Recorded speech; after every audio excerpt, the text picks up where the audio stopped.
Anda belum berkurban dan mau berkurban online dengan murah dan cepat? Ini kesempatan emas untuk Anda. Saat ini, kurban kita sedang ada promo diskon besar-besaran. Mulai diskon 100.000, 500.000, sampai jutaan. Tersedia pula beberapa hewan dengan harga fantastis. 100.000, 200.000, 300.000. Kamu sudah bisa berkurban. Yuk jangan lewatkan kesempatan emas untuk berkurban ini. Berkurban lebih ringan bersama kurban kita. Assalamualaikum warahmatullahi wabarakatuh. Alhamdulillahi rabbil alamin. Wassalatu wassalamu ala ashrafil mursalin. Nabiyyina wa maulana Muhammadin wa ala alihi wa sahbihi ajma'in. Wa ashhadu an la ilaha illallah wahdahu la syarika lah. Wa ashhadu anna Muhammadan abduhu wa rasuluh. Salawatu Rabbi wa salamu alaihi wa ala alihi wa ashabihi wa man sara ala nahjihi wa stanna bisunnatihi ila yaumiddin. Alhamdulillah, puji syukur kita haturkan kehadirat Allah Subhanahu wa taala. Allah berikan kemudahan bagi kita untuk melaksanakan salat maghrib secara berjamaah di Masjid Al-Husna. Dan ini merupakan kesempatan yang pertama bagi saya sholat di masjid ini. Masya Allah, mestinya sangat bagus. Dan kita juga bersyukur dengan adanya kajian ini. Semoga Allah Subhanahu wa ta'ala memberikan kebaikan bagi kita. Sedikit saya menyampaikan sebuah harapan, meskipun ini bukan, tolong jangan dipahami sebagai rekomendasi.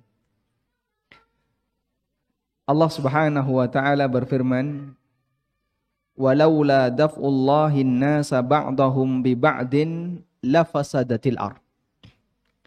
Andaikan bukan karena Allah Subhanahu wa taala takdirkan sebagian hambanya untuk menjadi potensi penghalang bagi hamba yang lain yang mau melakukan kerusakan, lafasadatil ard, tentu akan merebak banyak kerusakan di muka bumi. Sehingga bagian dari cara Allah Subhanahu wa ta'ala mempertahankan agar bumi ini tetap lestari kebaikan yang ada di dalamnya, tatanan sosialnya tetap lestari, kehidupan bisa berjalan sesuai dengan aturan yang Allah berikan. Allah Subhanahu wa ta'ala memberikan petunjuk kepada sebagian hambanya untuk melakukan amal saleh sebagai penyeimbang dengan keberadaan hambanya yang melakukan maksiat.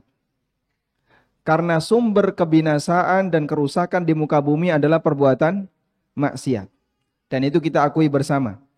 Sebagaimana yang Allah Subhanahu wa ta'ala firmankan, "Zaharal fasadu fil barri wal bahri bima kasabat aydin nas." Telah nampak adanya banyak kerusakan di daratan maupun di lautan, sebabnya adalah perbuatan maksiat yang dilakukan oleh tangan-tangan manusia. Karena ketika seorang itu berbuat maksiat, berarti dia merusak tatanan sosial yang ada di permukaan bumi. Lalu untuk menyeimbangkan hal ini, Allah Subhanahu wa ta'ala berikan petunjuk kepada sebagian hambanya, agar mereka melakukan ketaatan. Mereka melakukan ibadah kepada Allah Subhanahu wa ta'ala. Dengan ketaatan dan ibadah yang mereka lakukan, Allah Subhanahu wa ta'ala menunda turunnya azab. Allah tunda turunnya adanya bencana dan aneka potensi kerusakan yang ada di muka bumi. Makanya ketika ada orang sedang berbuat ketaatan, sedang beribadah kepada Allah Ta'ala, itu bisa menjadi salah satu penyebab dan penghalang Allah menurunkan azab kepada mereka. Ketika kaum muslimin berada di Mekah, Nabi SAW ada di tengah mereka, kanan kirinya penuh dengan orang musyrikin, yang mereka durhaka kepada Allah dengan perbuatan kesyirikan yang mereka lakukan, juga perbuatan kemaksiatan yang mereka kerjakan. Kemudian Allah Subhanahu wa ta'ala katakan, "Wa ma kana Allahu mu'adzibahum wa anta fihim." Allah Subhanahu wa ta'ala tidak akan mengazab mereka selama engkau wahai Muhammad ada di tengah mereka. "Wa ma kana Allahu mu'adzibahum wa hum yastaghfirun." Dan Allah tidak akan mengazab mereka selama mereka beristighfar. Maka ada dua sebab Allah Subhanahu wa ta'ala menurunkan azab kepada orang yang berbuat maksiat. Yang pertama, karena di tengah mereka ada orang saleh. Dan yang kedua, karena mereka bertobat kepada Allah Subhanahu wa taala. Sehingga dari mukaddimah ini saya berharap semoga kajian yang kita selenggarakan, kegiatan amal soleh yang kita selenggarakan di sebuah masjid yang kanan kirinya penuh dengan aneka, wallahu a'lam, aneka hiburan. Penuh dengan aneka hiburan, barangkali ada banyak perbuatan kemaksiatan yang dilakukan. Semoga jadi penyeimbang sebagaimana yang kita maksudkan di awal. Sekali lagi ini adalah harapan dan bukan rekomendasi. Karena ini kajian yang perdana yang diselenggarakan di Masjid Al-Husna. Dan barangkali setelah ini saya akan banyak mendapatkan komentar. Baik, Bapak Ibu yang dimuliakan Allah Ta'ala. Tampil beda dalam melakukan ketaatan. Memiliki nilai yang lebih. Bahkan salah satu di antara faktor yang menyebabkan pahala seorang hamba semakin tinggi tingkatannya di hadapan Allah. Karena dia melakukan perbuatan ketaatan itu di tengah orang yang lupa kepada Allah Subhanahu wa taala. Salah satu di antara faktor yang menyebabkan ibadah seorang hamba memiliki nilai yang lebih tinggi ketika ibadah itu dilakukan di mana? Di tengah orang yang lupa kepada Allah. Ada banyak sekali dalil yang menunjukkan hal ini. Di antaranya adalah kebiasaan yang dilakukan oleh Rasulullah sallallahu alaihi wasallam di mana beliau rajin berpuasa di bulan Sya'ban. Ketika sahabat Usama bin Zaid tanya kepada Nabi SAW, "Ya Rasulullah, aku belum pernah melihat Anda lebih banyak berpuasa melebihi puasa Anda di bulan Sya'ban. Apa alasan Anda melakukan semacam ini?" Nabi SAW kemudian menyampaikan dua alasan. Salah satu yang beliau sampaikan adalah, "Hadza syahrun yaghfulun nasu anhu. Baina Rajabin wa Ramadan." Ini merupakan bulan di mana banyak orang melupakannya untuk dijadikan sebagai tempat beribadah, sebagai kesempatan dalam beribadah. Karena bulan ini jatuh antara Sya'ban antara Rajab dengan Ramadan. Sehingga Nabi SAW rajin berpuasa di bulan Sya'ban. Alasannya karena banyak orang ketika di bulan itu tidak berpuasa. Beliau ingin menjadi orang yang tampil beda. Di saat banyak orang melupakan Allah Subhanahu wa taala, justru beliau menjadi orang yang banyak mengingat Allah, dekat dengan Allah, beribadah kepada Allah. Makanya tidak sama nilai antara ibadah yang dilakukan di kerumunan orang yang sedang melakukan ketaatan dengan ibadah yang dilakukan oleh seorang hamba dalam suasana kesepian ketika lingkungannya tidak mendukungnya. Sebab orang ini bisa menjadi manusia yang tampil beda. Semua orang lupa Allah, dia justru menjadi orang yang dekat dengan Allah. Itulah yang menyebabkan kenapa doa ketika masuk pasar punya nilai lebih besar dibandingkan ketika dibaca di luar pasar. Seperti yang disebutkan dalam hadis riwayat Tirmidzi, meskipun hadis ini diperselisihkan oleh para ulama. Apakah hadis sahih, apakah hadis hasan ataukah hadis dhaif? Berkaitan dengan doa masuk pasar. Gimana lafaz doa masuk pasar? Gimana? Anda masuk mall tadi baca doa enggak? Gimana baca doanya? Nawaitu melbu mall. Doa masuk pasar gimana, Pak? La ilaha illallah wahdahu la syarikalah lahul mulku wa lahul hamdu yuhyi wa yumit wa huwa hayyun la yamut biyadil khair wa huwa ala kulli syai'in qadir. Man dakhala as-suq faqala la ilaha illallah. Barang siapa yang masuk pasar lalu dia membaca doa ini, membaca kalimat ini. Rasulullah sallallahu alaihi wasallam menyebutkan kutiba lahu alfu alfi hasanatin wa muhya anhu alfu alfi sayyi'atin. Maka dicatat untuknya 1.000.000 pahala dan dihapuskan darinya 1.000.000 dosa. Dalam riwayat yang lain disebutkan wa rufi'a lahu alfu alfi darajatin, dan diangkat untuknya 1.000.000 derajat. Masya Allah. Padahal kalimat semacam ini kalau dibaca di kesempatan yang lain bisa jadi tidak mendapatkan keutamaan yang semisal. Namun kenapa ketika dibaca pada waktu orang masuk pasar mendapatkan keutamaan yang demikian besar? Para ulama memberikan penjelasan, alasannya adalah karena doa ini dibaca ketika kapan jamaah? Ketika kapan? Ketika dia berada di tengah masyarakat yang kanan kirinya, di tengah lingkungan yang kanan kirinya lupa kepada Allah. Orang ketika di pasar kegiatannya apa? Yasinan atau tahlilan? Ketika di pasar ngapain, Pak? Ada yang ngitung duit, ada yang lagi nimbang, ada yang lagi ini, ada yang lagi itu. Yang diingat murni dunia. Karena semuanya butuh duit.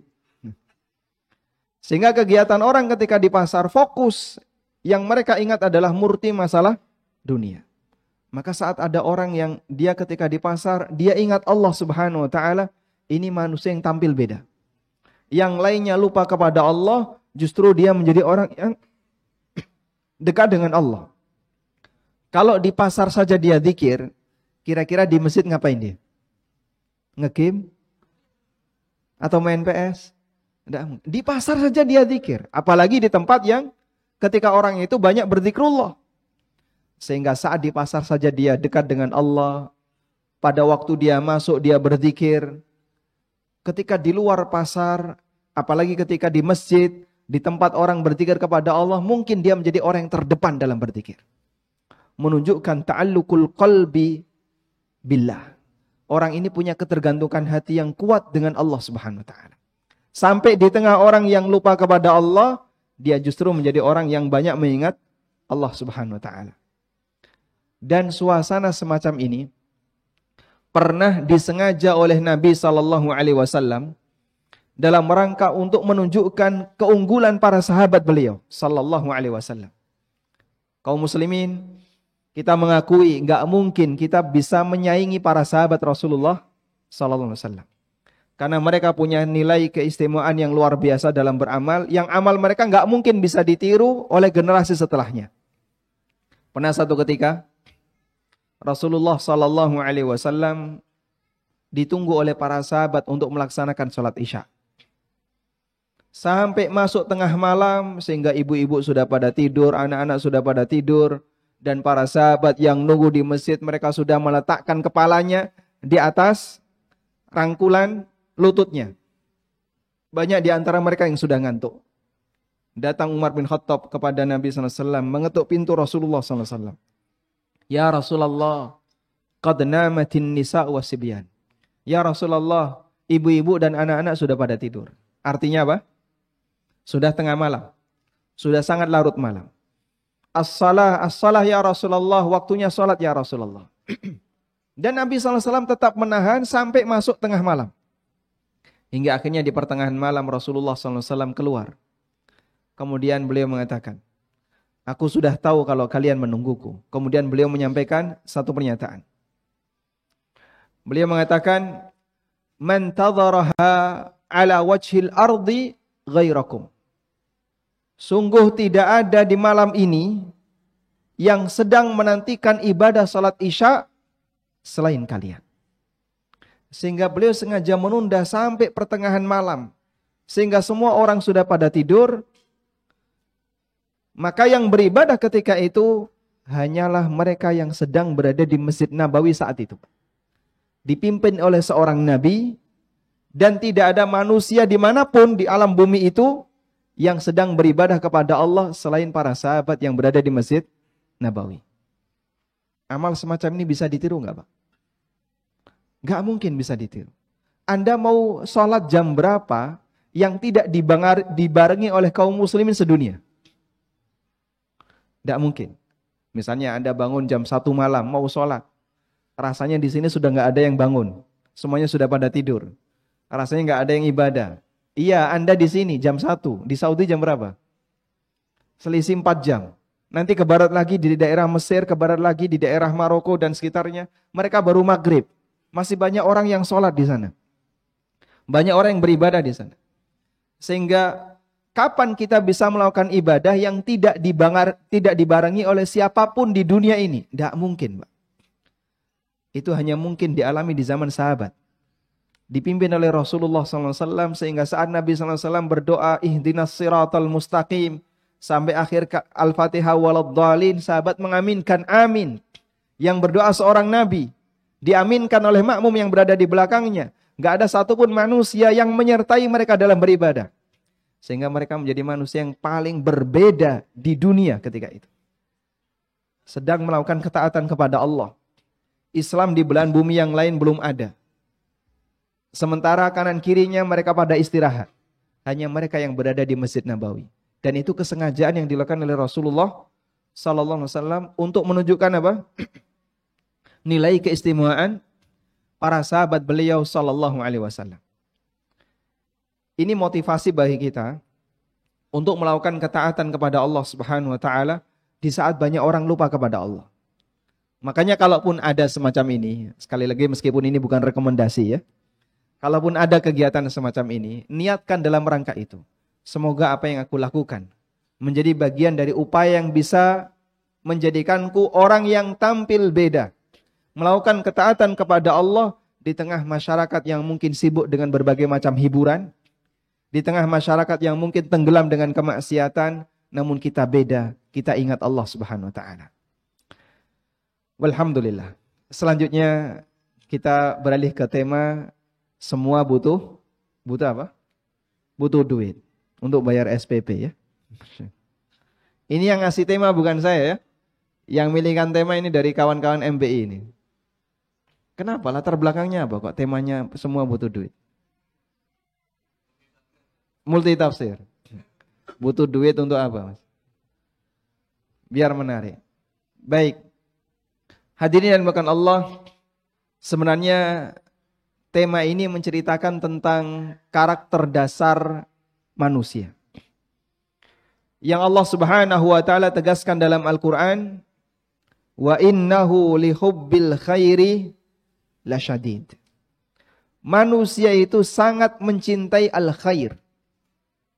Dan al-khair dalam ayat ini maknanya adalah al-mal. Wa innahu lihubbil khairi lasyadid. Karakter manusia yang Allah sebutkan dalam Al-Quran, bahwa mereka itu sangat mencintai al-khair. Dan kecintaannya itulah syadid, kecintaan yang sangat besar. Dan itu bagian dari karakter manusia secara umum. Tidak hanya masyarakat awam, termasuk mereka yang sudah belajar sunnah, termasuk mereka yang sudah ngaji lama. Secara umum kita punya karakter yang sama. Senang dengan apa, Pak? Dunia. Senang dengan dunia. Sebab itu karakter dasar yang diberikan oleh Allah Subhanahu wa taala kepada hambanya. Makanya kalau ada pernyataan semua manusia itu butuh duit, itu menceritakan realita. Yang ngomong pun seperti itu. Yang bikin tema juga sama. Yang mendengarkan juga sama. Karena itu bagian dari karakter dasar semua manusia. Wa innahu lihubbil khairi lasyadid. Dan jamaah dimakan Allah Subhanahu wa taala, karakter semacam ini karena melekat pada diri kita menyebabkan bahwasanya ketika orang itu memiliki keinginan terhadap dunia bukanlah sesuatu yang dilarang. Sebab itu bagian dari kodrat yang ada pada dirinya. Namun Islam memberikan aturan. Syariat memberikan aturan agar jangan sampai keinginan semacam ini kebablasan menyebabkan dia terjerumus ke dalam hal yang membahayakan baik kehidupannya ketika di dunia maupun di akhirat. Karena itu kalau ada orang yang senang sama dunia, dilarang atau tidak jamaah? Dilarang atau tidak? Senang sama dunia itu bagian dari karakter dasar. Tapi ketika kita mencintai harta, mencintai dunia yang itu bagian dari karakter dasar manusia yang hidup, ini harus diiringi dengan aturan. Harus diiringi dengan aturan. Agar tidak sampai melanggar apa yang disyariatkan oleh Allah Subhanahu wa ta'ala. Karena itu di bagian awal, nanti kita akan sampaikan beberapa pengantar tentang bagaimana cara Nabi SAW agar kita itu tidak terlalu berlebihan dalam mencintai dunia. Selanjutnya yang kedua adalah aturan apa yang harus kita lakukan, yang harus kita ketahui agar kita tidak melampaui batas yang telah ditetapkan oleh syariat. Taib. Yang pertama, jamaah dimakan Allah Ta'ala, Nabi SAW menyebut dunia ini sebagai tempat yang bisa menjauhkan seseorang dari Allah, menjauhkan seseorang dari Rabb-nya. Nabi SAW pernah bersabda, "Ala innad dunya mal'unatun wa mal'unun ma fiha." Ketahuilah sesungguhnya dunia ini terlaknat dan terlaknat apa yang ada di dalamnya.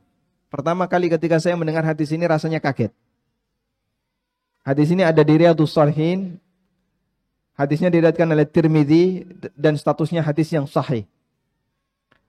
Rasulullah sallallahu alaihi wasallam bersabda, "Ala innad dunya mal'unatun wa mal'unun ma fiha." Dunia itu terlaknat dan terlaknat apa yang ada di dalamnya. Kemudian beliau sallallahu alaihi wasallam memberikan pengecualian, "Illa dzikrallah wa ma walahu wa alimun au muta'allimun." Kecuali orang yang berzikir kepada Allah dan semua kegiatan yang mendukung zikir kepada Allah, dan orang yang mengajarkan ilmu serta orang yang belajar ilmu agama. Ada 4 jenis manusia yang dikecualikan oleh Allah, oleh Nabi SAW, sehingga dia tidak termasuk bagian dari isi dunia yang turut mendapatkan laknat. Rasulullah SAW menyebutkan ad-dunya mal'una, dunia itu terlaknat. Sekarang apa maknanya dunia itu terlaknat? Di sini saya kutipkan keterangan yang disampaikan oleh Al-Hafidz Ibnu Rajab. Dalam Jami'ul Ulum wal Hikam, beliau mengatakan, "Fad-dunya wa kullu ma fiha mal'unah ay mub'idatun 'anillah."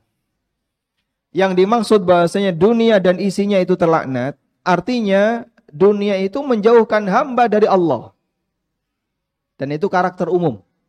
Orang kalau sudah tenggelam dengan kesibukan dunia, jarang mereka ingat Allah Subhanahu wa taala. Orang kalau sudah tenggelam dengan kesibukan dunia, kadang sampai lupa ngaji, kadang sampai lupa sholat jamaah, lupa kewajiban yang harus dia tunaikan kepada Tuhannya. Sehingga Rasulullah SAW menyebut realita ini. Dunia itu terlaknat, demikian pula isinya. Maksudnya dunia dan berikut isinya menyebabkan orang itu jauh dari Rabbnya, jauh dari Allah. Li'annaha tushghilu anhu. Karena orang ketika sibuk dengan dunia akan menyebabkan dirinya lupa kepada Allah, lupa kepada syariatnya. Kecuali semua kegiatan yang mendukung zikrullah, illa zikrullah. Kecuali zikrullah wa ma walah, dan apapun yang mendukung zikrullah. Seperti kegiatan ibadah yang kita lakukan. Salat tujuannya apa? Untuk zikrullah. Wa aqimis salata li dzikri. Tegakkanlah salat untuk melakukan zikrullah. Sehingga pada saat orang melakukan ibadah, tujuannya adalah untuk zikrullah. Demikian pula ketika kita puasa, tujuannya adalah untuk zikrullah. Dan Ibnu Qayyim mengatakan, semua ibadah tujuannya adalah untuk membangun zikrullah. Sehingga kenapa kita disyaratkan untuk salat 5 waktu, kita disyariatkan untuk berpuasa, disyariatkan untuk bersedekah dan seterusnya. Tujuannya untuk zikrullah. Maka disebut dalam hadis ini wa ma walahu, dan semua kegiatan yang mendukung zikrullah. Wa alimun, dan orang yang memiliki ilmu agama. Karena ketika seorang hamba itu dekat dengan ilmu, maka dia akan lebih terkendali dengan aturan Allah. Hati-hati Pak ya, ini enggak boleh. Ini haram. Ini perlu ditinggalkan. Ilmu menjaga dia sehingga dia tidak melanggar aturan. Ilmu menjaga dia sehingga dia tidak melanggar aturan. Dan Ali bin Abi Thalib radhiyallahu anhu ketika ditanya oleh seseorang, apa perbedaan antara ilmu dan dunia yang paling mendasar? Beliau radhiyallahu anhu menyampaikan perbedaannya dari sisi ini. Al-ilmu yahrusuka wad dunya anta tahrusuhu.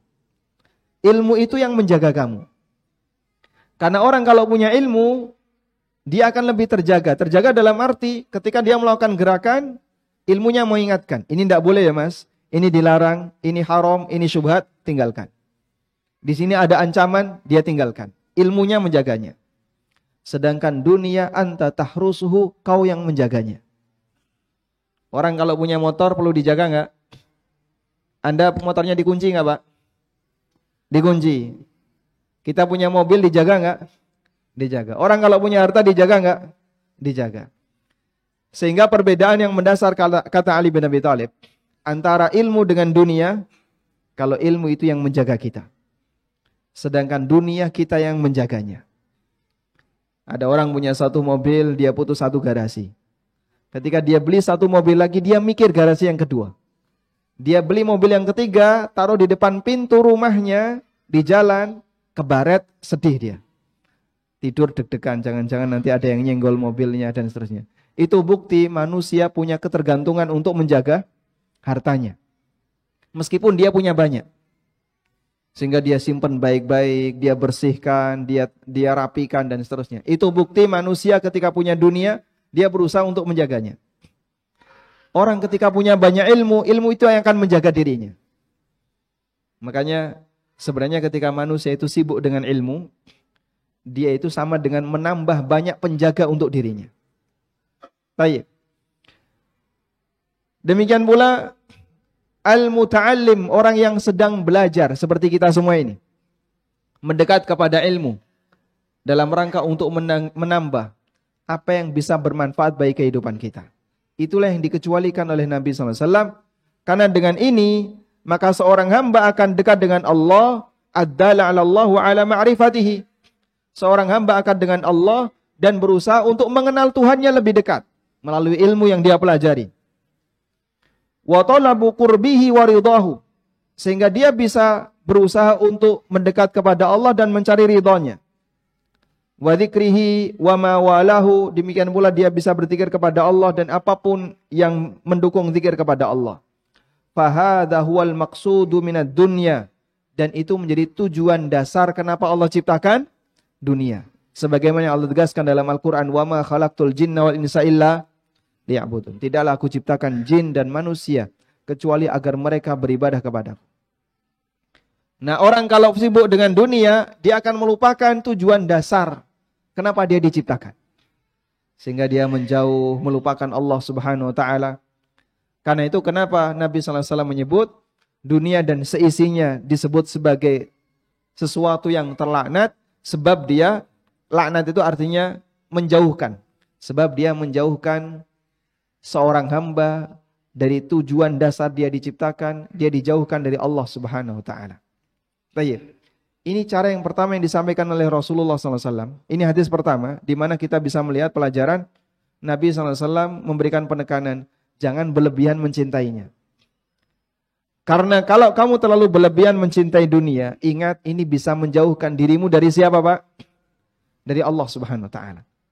Padahal tujuan kamu diciptakan bukan untuk memakmurkan bumi, tapi tujuan kamu diciptakan dalam rangka untuk beribadah kepada penciptamu, Allah Subhanahu wa taala. Baik. Kemudian yang kedua, hadis yang kedua. Rasulullah sallallahu alaihi wasallam menyebutkan seperti apa karakter dunia di hadapan Allah Subhanahu wa taala. Pernah satu ketika Nabi sallallahu alaihi wasallam bersama para sahabat. Lalu mereka melihat ada bangkai cempe. Tahu cempe, Pak? Ini bahasa Jogja, insya Allah paham ya. Anak kambing. Bangkai anak kambing yang sobek telinganya. Kemudian Nabi sallallahu alaihi wasallam umumkan kepada para sahabatnya. Mayyashtari hadza bidirham. Siapa di antara kalian yang mau untuk membeli kambing bangkai ini dengan harga 1 dirham? Yang mau beli kambing ini 1 dirham, angkat tangan. Ini bangkai ya. Enggak ada satupun sahabat yang angkat tangan. Ya Rasulullah, andaikan kita dikasih saja enggak mau. Bangkai buat apa, Pak? Andaikan kita dikasih saja enggak mau. Bagaimana mungkin kita disuruh membeli? Harus mengeluarkan modal 1 dirham. Padahal 1 dirham kan satuan uang terkecil ketika itu. Karena di zaman Nabi SAW belum ada pecahan dirham. Baru ada pecahan dirham itu di masa Umar. Menurut sebagian riwayat dan ada yang mengatakan di masa Bani Umayyah. Ada pecahan dirham yang disebut dengan danik. Danik itu 1/4 dirham. Ada danik dinar dan ada danik dirham. Ketika itu Nabi SAW menyampaikan kepada para sahabat, siapa di antara kalian yang sanggup untuk membeli bangkai kambing ini seharga 1 dirham? Enggak ada satupun yang mau. Dikasih aja enggak mau ya Rasulullah, apalagi suruh beli. Kemudian Nabi SAW mengatakan, la dunya ahwanu min hadza indallahi subhanahu wa ta'ala. Sungguh dunia lebih hina di hadapan Allah subhanahu wa ta'ala, melebihi hinanya bangkai kambing ini di mata kalian. Dunia itu lebih hina di sisi Allah, melebihi hinanya bangkai kambing ini di mata kalian. Yang kalian dikasih aja gak mau. Bahkan melihatnya mungkin jijik. Karena sudah berupa bangkai, mungkin dilalerin, ada belatungnya, baunya busuk dan seterusnya. Seperti itu pelajaran yang diberikan oleh Nabi SAW untuk ngerem potensi tadi, Pak. Jadi kita dikasih potensi yang seperti ini, cinta kepada dunia, beliau kasih petunjuk, biar ini turun potensinya. Agar orang gak kebablasan ketika mencintai dunia. Sehingga beliau kasih motivasi, biar ini turun. Ditunjukkan, seperti inilah gambaran dunia di hadapan Allah Subhanahu Wa Ta'ala. Bangkai kambing yang sedemikian rupa, kata Nabi SAW, dunia lebih hina di hadapan Allah dibandingkan bangkai kambing ini di hadapan kalian. Untuk menurunkan nilai potensi itu. Baik, hadis yang ketiga. Rasulullah SAW menyebutkan harga dunia seisinya di hadapan Allah Subhanahu Wa Ta'ala. Sehingga meskipun ada banyak orang yang punya kemewahan, bahkan termasuk Allah Subhanahu Wa Ta'ala ketika memberikan rizki di dunia ini tanpa pertimbangan, dalam arti tidak ada latar belakang karena iman maupun ketaatan. Muslim dikasih, non-muslim juga dikasih. Yang taat dikasih rizki, yang suka maksiat juga dikasih. Orang yang berbuat durhaka, dia punya rizki enggak, Pak? Punya rizki. Orang yang bermaksiat, dia punya rizki. Sehingga rizki diberikan oleh Allah Subhanahu Wa Ta'ala kepada penduduk bumi tanpa latar belakang iman maupun ketaatan. Siapapun dikasih oleh Allah. Karena itulah bagian ini tidak boleh dibatasi. Allah berhak untuk memberikan rizki kepada siapapun yang dia kehendaki. Baik muslim maupun non-muslim, baik orang yang taat maupun orang yang suka maksiat. Sehingga Ibrahim alaihissalatu wassalam, ketika beliau berdoa kepada Allah di Mekah, Ibrahim mengatakan, warzuq ahlahu minas samarati man amana minhum billahi wal yaumil akhir. Ya Allah, berikanlah rizki kepada penduduk Mekah berupa buah-buahan, man amana minhum billahi wal yaumil akhir, bagi siapa yang beriman kepada Allah dan hari akhir.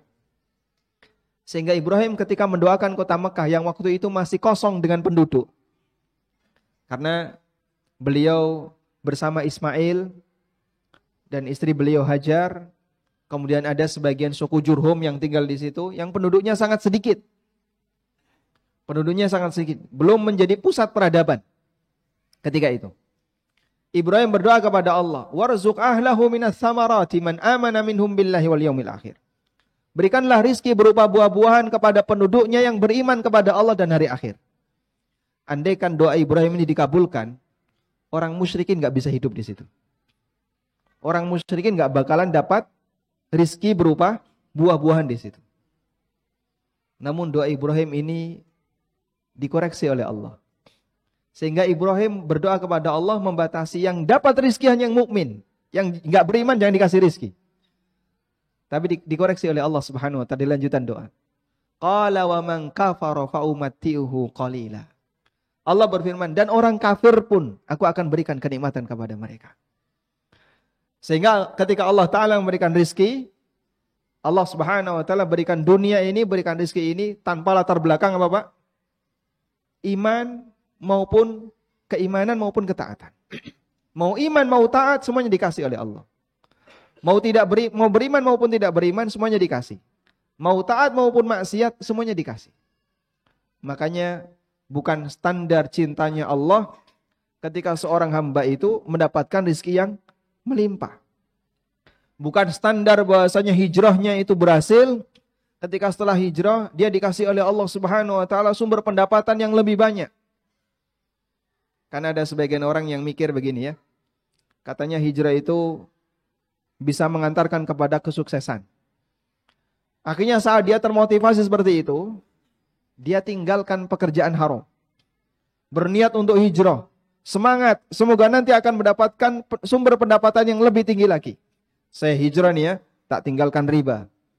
Tak tinggalkan harta haram, tak tinggalkan pekerjaan yang haram. Nanti insya Allah saya akan mendapatkan pendapatan yang lebih banyak. Yang lebih banyak. Ini semangat dia hijrah. Begitu dia nekat hijrah, usianya sudah di atas 40 tahun, mau daftar pekerjaan di mana nggak ada yang mau nerima. Buka usaha baru startup, gagal setelah 1 bulan. Ganti usaha lagi, gagal lagi, dan seterusnya. Sehingga dia berkali-kali gagal. Pada waktu dia membuka peluang usaha, hijrahnya menurut dia tidak mengantarkan kepada kesuksesan.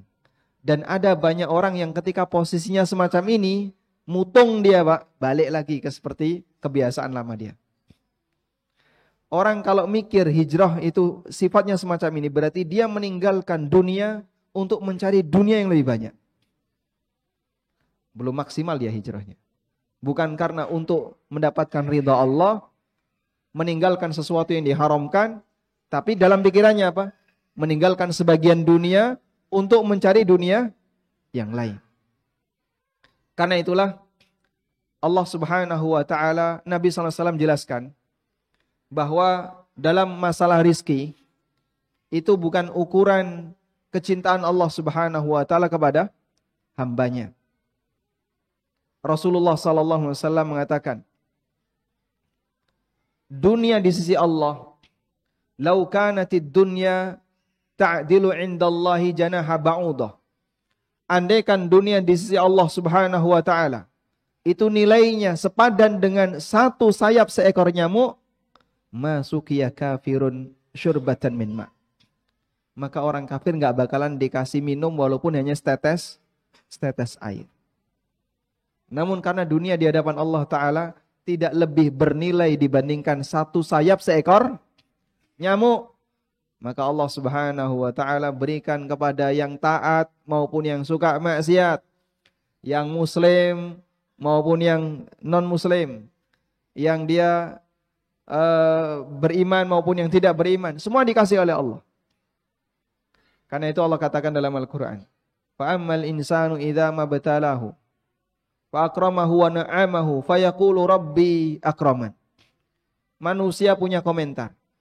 Ketika Allah uji dia, dengan Allah kasih dia banyak keberkahan rizki, dengan Allah kasih dia banyak sekali kelimpahan rizki, dia mengatakan rabbi akraman, Allah telah memuliakanku. Wa amma idza mabtalahu faqadara alaihi rizqa wa yaqulu rabbi ahanan. Sebaliknya, ketika dia diberi oleh Allah Subhanahu wa taala kesempitan rezeki, padahal dua-duanya ujian. Kaya ujian, miskin juga ujian. Tapi saat dia di posisi miskin, dia komentar apa? Allah enggak suka sama saya. Allah tidak pro sama saya.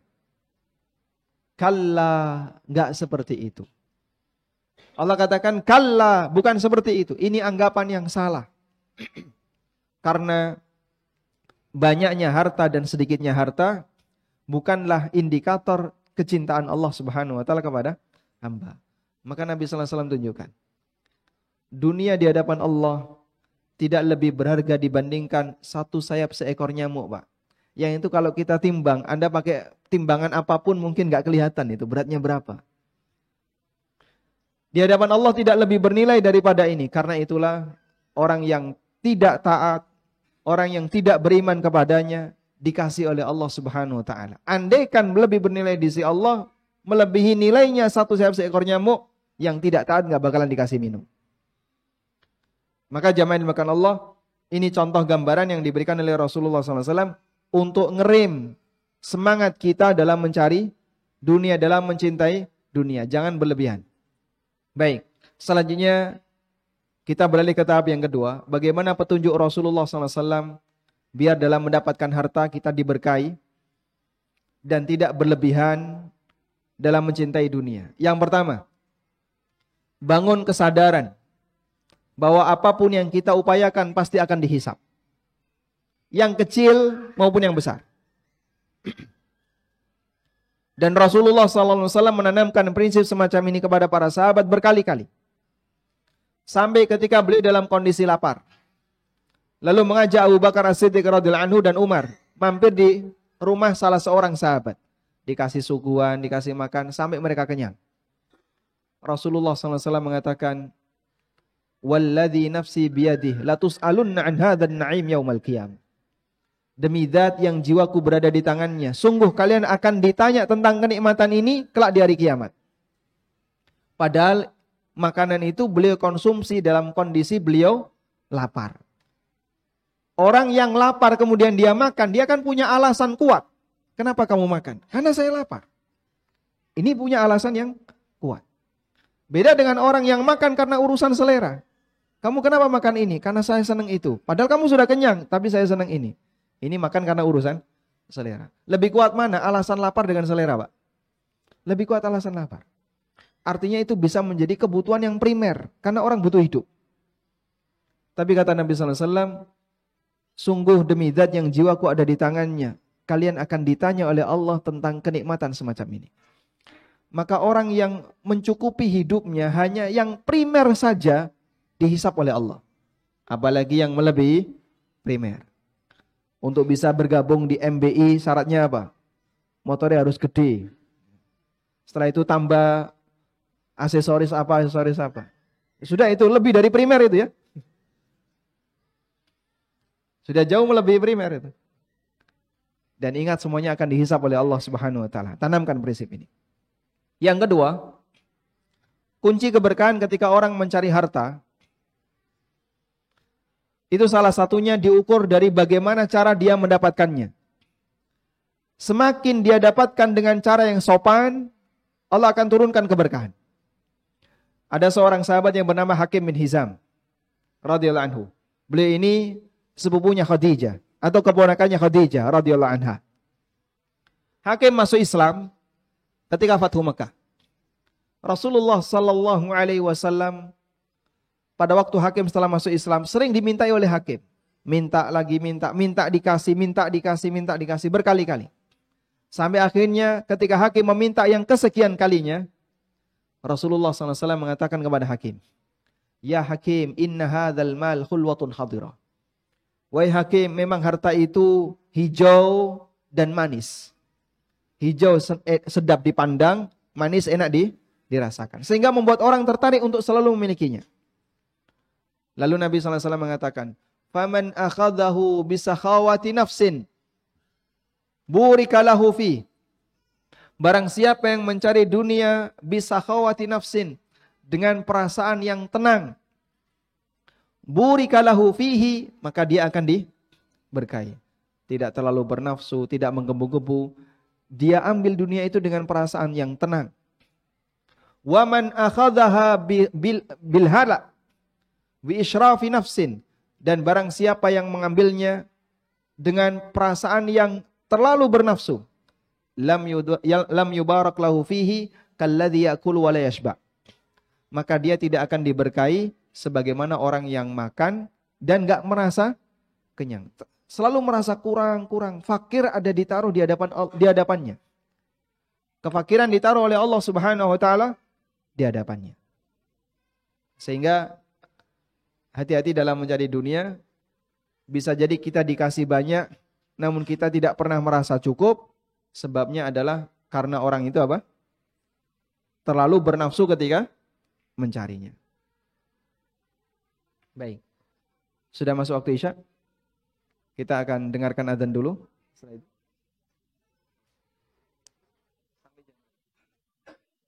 Sampai jam 7 ya. Kita dengarkan adzan Isya terlebih dahulu. Nanti selanjutnya kita lanjutkan dengan sesi tanya jawab. Bagi jamaah yang ingin menyampaikan sesuatu, silakan dipersiapkan. Sambil mendengarkan adzan, pertanyaan kita tampung melalui kertas. Wassallallahu ala nabiyyina Muhammadin wa ala alihi wa sahbihi wasallam. Alhamdulillah wassalatu wassalamu ala Rasulillah wa ala alihi wa sahbihi wa mawala. Wa ashhadu an la ilaha illallah wahdahu la syarikalah. Wa ashhadu anna Muhammadan abduhu wa rasuluh. Nasihat yang ketiga, agar kita bisa lebih waspada dan berhati-hati dalam mencari dunia, adalah hindari penyakit istibta'. Apa itu penyakit istibta'? ingin cepat sukses sebelum waktunya. Ingin cepat sukses sebelum waktunya. Rasulullah sallallahu alaihi wasallam pernah mengingatkan, "Inna ruhal qudus qad nafatha fi raw'i. Innahu lan tamuta nafsun hatta tastawfiya rizqaha." Sesungguhnya Ruh Kudus yaitu Jibril membisikkan dalam hatiku, seorang hamba tidak akan mati sampai jatah rizkinya habis. Fala tastabti'u anha. Karena itu janganlah kalian memiliki sifat istibta', yang pengertiannya adalah orang ingin menggapai sesuatu yang diharapkan namun memaksakan diri sebelum waktunya sehingga dia cari sesuatu itu dengan jalan yang haram. Sehingga istibta' terjadi, ingin cepat sukses sebelum apa? Waktunya. Belum waktunya punya rumah, dia nekat KPR, belum waktunya punya motor, karena sudah terpengaruh dengan kawannya yang sudah gabung di MBI, akhirnya leasing. Kasih syarat ya, anggota MBI motornya bukan hasil leasing. Sanggup kira-kira? Bubar nanti jadinya. Sehingga dia nekat untuk mengejar harapannya sebelum waktunya, akhirnya dia melakukan sesuatu yang dilarang oleh agama. Dan itu umum di masyarakat kita. Maka Nabi SAW ingatkan, khudhu ma hulla wa da'u ma hurrima. Ambillah yang dihalalkan dan tinggalkan yang diharamkan. InsyaAllah dengan 3 kata kunci ini, seorang hamba ketika mencari dunia akan diberkahi oleh Allah Subhanahu wa taala dan dia tidak menabrak apa yang dilarang oleh Allah Subhanahu wa taala. Baik. Sekarang kita akan baca beberapa pertanyaannya.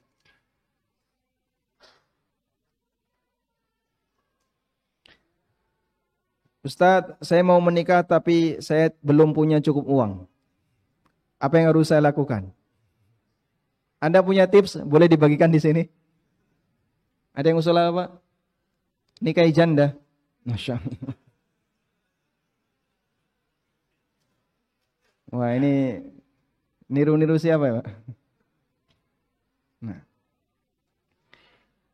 Kalau memang sekiranya Anda belum sanggup untuk itu dan ingin segera menikah, maka kami bisa sarankan jika Anda punya tanggung jawab, misalnya ya, memberikan nafkah kepada orang tua atau ke saudara atau ke yang lainnya, sebaiknya Anda tahan dulu agar nanti Anda tidak terbebani dengan beban yang lebih berat. Tapi kalau misalnya Anda tidak punya kewajiban nafkah apapun dan Anda ingin menikah, sementara Anda tidak punya cukup uang, silahkan laporkan ke orang tuanya. Barangkali beliau mau membantu. Jika beliau tidak sanggup untuk membantu, sebaiknya Anda tahan dulu, cari pekerjaan yang kira-kira bisa memberikan kecukupan nafkah bagi keluarga Anda. Karena salah satu di antara kewajiban seorang suami adalah dia harus memberikan nafkah bagi istrinya. Wallahu a'lam.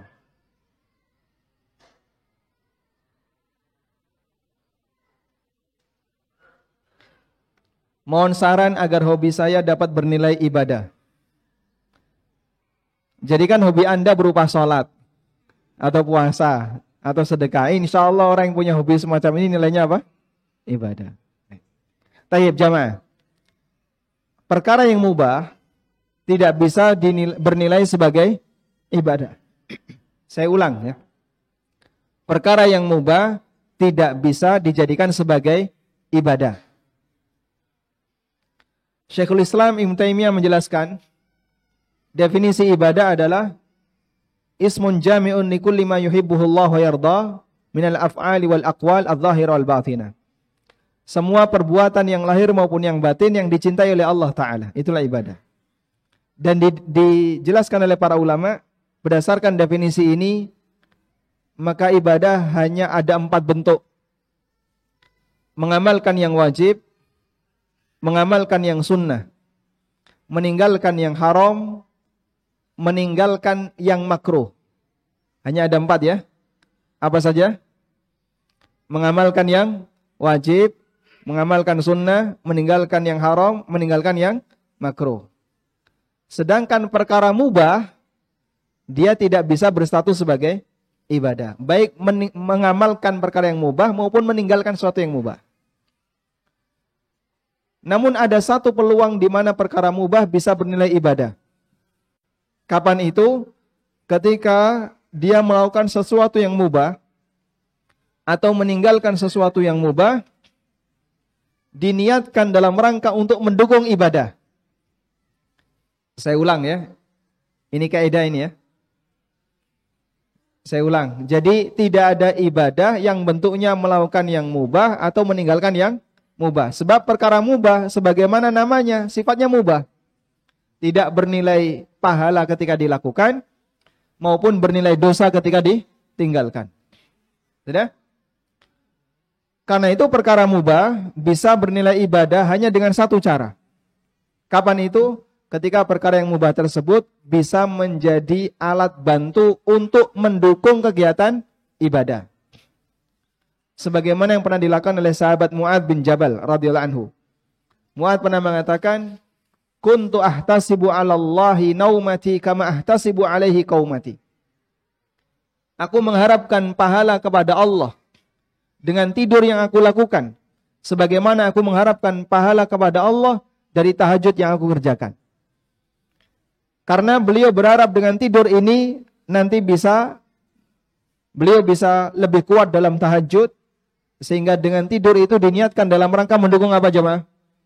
Mendukung ibadah. Di saat itulah perkara yang mubah bisa menjadi bernilai ibadah. Anda bisa kiaskan untuk kasus yang lain. Anda bisa analogikan untuk kasus yang lain. Semua perkara mubah yang diniatkan dalam rangka untuk mendukung ibadah, maka insya Allah bisa bernilai ibadah. Tinggal dipikirkan ya, kira-kira sih apa sih peluang mancing untuk mendukung ibadah? Ada Pak kira-kira Pak?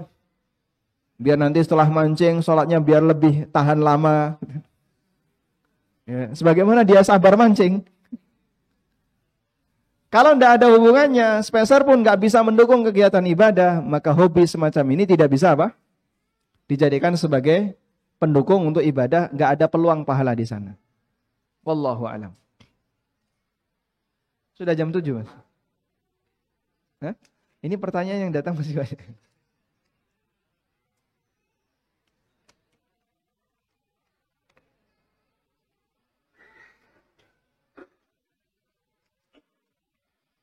Bolehkah kita mengharapkan gaji yang lebih? Dan apakah itu tanda bahwa kita tidak ikhlas? Apakah itu menjadi tolak ukur keimanan kita jika mengharapkan gaji yang lebih besar dibanding ikhlas? Baik. Pertama, perlu dibedakan terlebih dahulu aktivitas yang Anda lakukan. Kalau aktivitas yang Anda lakukan adalah aktivitas duniawi, misalnya Anda bekerja di perusahaan, atau Anda menjadi karyawan untuk kegiatan-kegiatan dunia yang lainnya, lalu Anda berharap mendapatkan gaji yang besar, mendapatkan penghargaan duniawi yang besar, insya Allah tidak masalah. Ini murni perkara mubah. Sebagaimana dalam jual beli orang ingin mendapatkan keuntungan yang besar. Sehingga sah-sah saja dalam aktivitas muamalah manusia, dia berharap ingin mendapatkan harta yang, keuntungan yang banyak, gaji yang banyak, dan seterusnya. Yang kedua, aktivitas yang di situ gabungan antara kegiatan ibadah dan kegiatan dunia. Contohnya apa Pak? Jadi guru untuk materi dinia. Jadi guru untuk materi dinia. Di situ ada gabungan antara jadi guru yang dia mengajarkan agama dan dia bekerja di sebuah lembaga pendidikan. Nah, sekarang kan sedang viral itu ya. Karena ada orang yang anaknya lulusan pesantren, dia jadi guru di pondok, gajinya cuma dikit, akhirnya dia daftar di perusahaan, gajinya gede. Baik, kalau posisinya semacam ini, bolehkah dia mengharapkan gaji yang lebih besar? Insya Allah yang lebih tepat adalah diperbolehkan. Karena di posisi ini dia bekerja sebagai karyawan. Dia bekerja sebagai karyawan, sebagai pengajar. Dan sah-sah saja seorang karyawan menetapkan bayaran tertentu ketika dia mengajar. Dulu ada sebagian ulama yang dia menyampaikan hadis. Dan kalau dia menyampaikan hadis, beliau itu minta agar diberi imbalan. Saya mau membacakan buku saya yang ini isinya hadis hasil perjalanan saya ketika belajar. Tapi saya minta ketika saya menyampaikan ini tolong saya dibayar sekian. Itu sampai matok harga. Kalau tidak salah, salah satunya adalah Abu Nuaim, penulis kitab Al-Hilyah. Karena dalam posisi ini murni transaksi jasa. Nah, masalah keikhlasan itu kembali kepada individu masing-masing. Sehingga ketika kita bicara ikhlas, itu kaitannya adalah hubungan dia dengan Allah Subhanahu wa taala. Tapi kalau kita bicara dari sisi akad ijarahnya, ini berkaitan dengan murni urusan duniawi. Ukuran boleh dan tidak untuk gaji itu diukur dari sisi muamalahnya. Sedangkan masalah ikhlasnya dan tidak itu urusan pribadi dia. Wallahu a'lam. Satu lagi. Terakhir. Yang mana ini?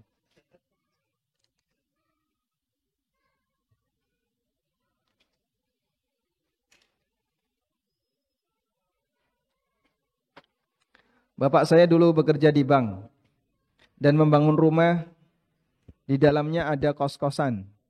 Uang hasil kos apakah haram? Kalau rumah itu diwariskan statusnya bagaimana? Nah,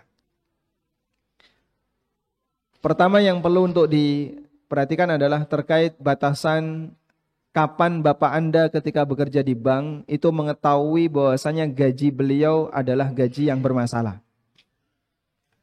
Kalau beliau selama bekerja di bank meyakini bahwasanya gajinya adalah halalan thayyibah, enggak ada masalah. Berarti saat beliau mendapatkan itu dalam keyakinannya ini mubah, halal.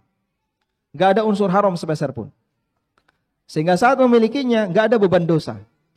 Orang semacam ini ketika dia tidak tahu, sehingga dia mengambil sesuatu yang haram karena ketidaktahuannya, Allah Subhanahu wa taala tegaskan dalam Al-Qur'an, dia berhak untuk memiliki harta itu dan berhak untuk memanfaatkannya.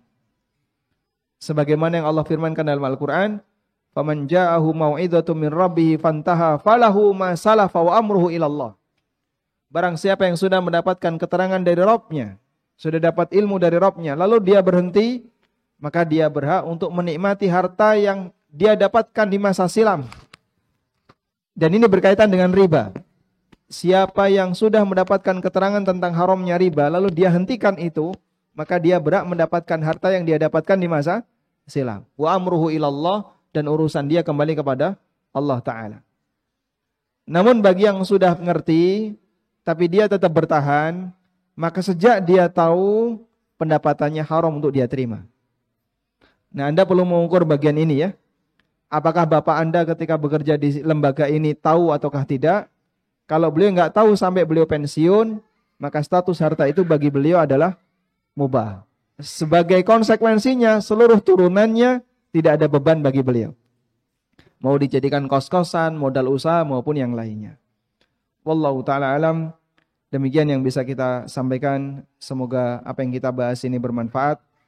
Dan kita aturkan jazakumullah khairan kepada Takmir Masjid Al-Husna yang telah memberikan kesempatan bagi kami untuk belajar di sini. Semoga masjid ini bisa semakin ramai dengan kegiatan ketaatan kepada Allah. Termasuk di antaranya adalah kegiatan belajar mengajar agama. Wassallallahu ala nabiyyina Muhammadin wa ala alihi wa sahbihi wa sallam. Wa akhiru da'wana alhamdulillahi rabbil alamin. Wassalamualaikum warahmatullahi wabarakatuh. Kurbankita.com